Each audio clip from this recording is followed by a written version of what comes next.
much has changed. You still gotta go to practice every day, practice. You know, still get the same effort. Your position coach isn't here, so I'm like really nothing has changed as far as we like the way we approach practice and everything. Still practice hard, just go out there, continue to work hard every day. Just same. Ron Brown's been around here.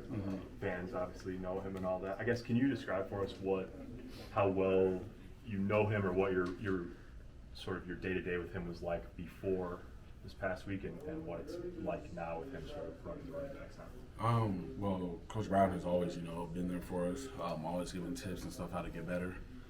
And obviously he has the resume. Coaching Amir Abdullah, guys like Rex Burkhead, and the fullback was it Janvich, I think. Is that who it was? Yeah. And him, I'm like, that's a good resume. But I think that year Amir Abdullah was up for Doak Walker, so it was like for Coach Hill to be gone, it's not a bad replacement. You got an experienced guy who knows what he's doing, been around the game for so long, so much knowledge, and then outside of football, a really good guy.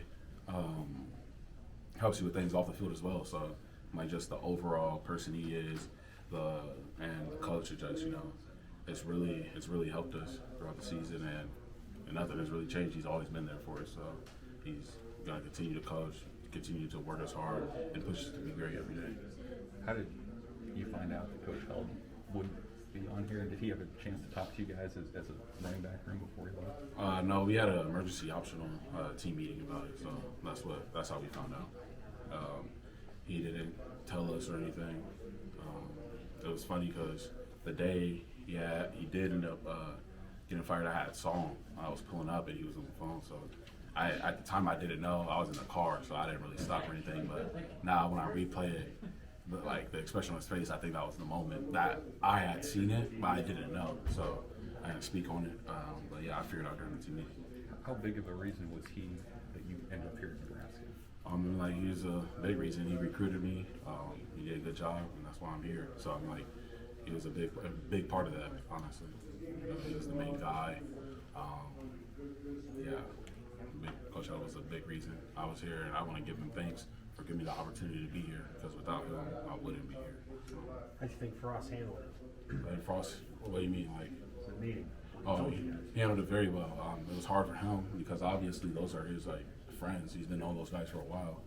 I don't think it was something he wanted to do, but obviously this is a business, and you got to make decisions that you may not want to, but if you see the bigger picture and want to move forward, if he felt those were the necessary moves he had to make, then those are the necessary moves we had to make, and we follow accordingly.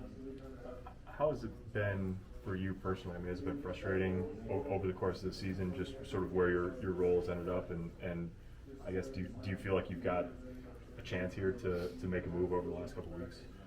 It's been very frustrating, honestly, if I'm being real with you guys. But you find out who you are, and it's been a dark time. But I feel like when you're down, the only way to get you out of the position you are is continue to attack it the same day every day, and just continue to work hard, continue to do the things, and then it's the coach's decision to put you out there. And I felt like I've been playing well. If the opportunity comes, I'll be ready. I've been ready, so if the opportunity comes, whether it's this week or never, I'll be ready for sure. Is it just been health related? Nothing. I ain't been injured all season. So what did Coach Held before he was fired tell you about how you could get on the field and why you were If I kept it real with you, I don't want to do that because they don't really mess with that. But I don't want to lie to you, so I don't really want to answer that. To be honest with you, bro.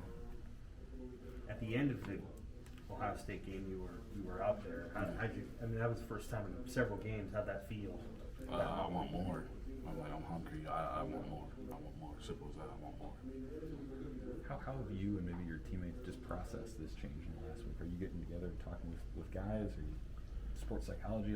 How are you guys just as a team sort of processing the change? At these times, I'm the best way is to come together.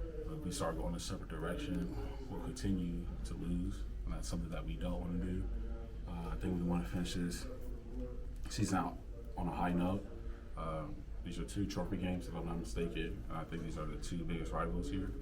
So we've come together, continue to practice hard, and do all the right things to move forward.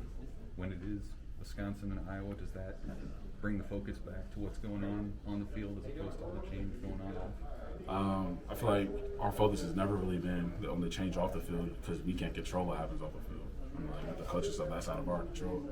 So honestly, you know, to be honest, like the change off the field ain't really phased us because at the end of the day, you still got to go out there and play football. I mean, at the end of the day, coaching change is gonna happen everywhere. So like, it's something that when you get into this, when you sign up to play college football, you got to know that coaching stability is not it's not really a thing in college football unless you're at a program like Iowa, Northwestern.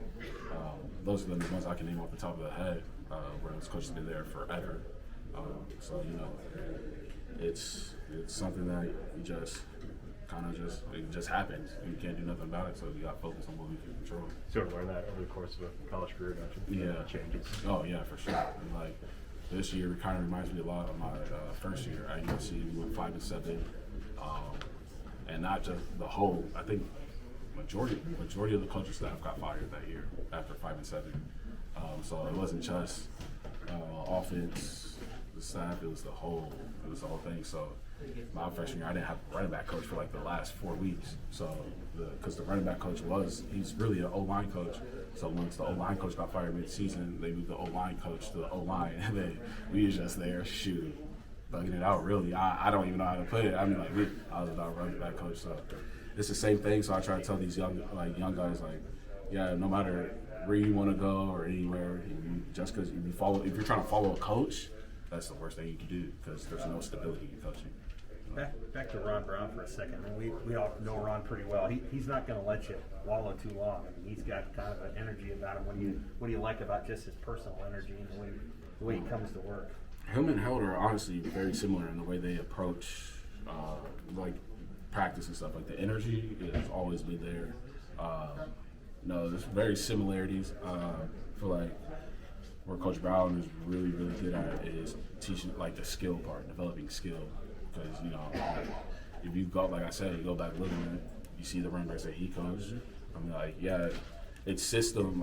Obviously you got to know the system, but at the end of the day, it comes down to making a guy miss, making yards after contact, and that comes down to skill. And Held was more. He knew more the system that ran the ins outs and stuff like that. So it's 2 different coaching approaches, but they both work very well. They complemented each other. So honestly.